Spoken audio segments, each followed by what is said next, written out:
split types kasi yun yung pwede sa seafront.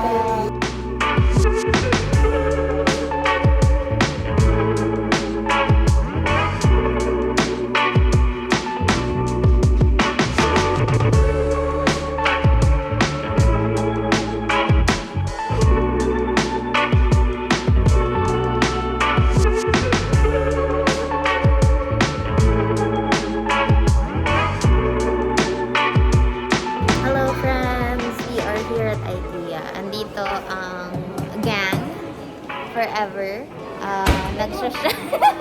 Mama, nagsha-shop kami for seafront.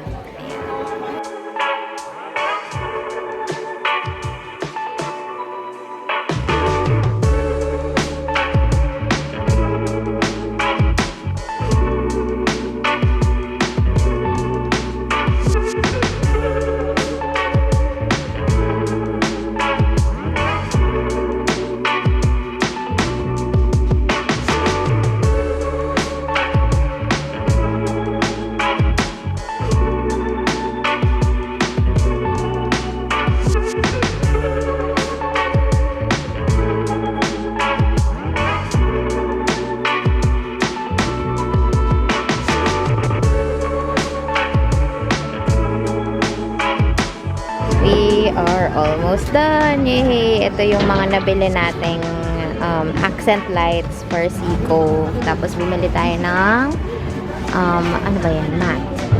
Ito yung mga init na init ko ng hindi naman, lamig. Hey, done na.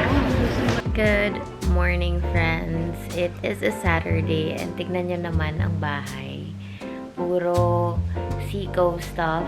So, if you don't know what SeaCove is yet, ito yung beach house natin sa Batangas. And ito yung ipapa-Airbnb natin. So, these are the accent lights I'm so excited about kasi ako yung magde-design yan. And then, we also have tables, the lights,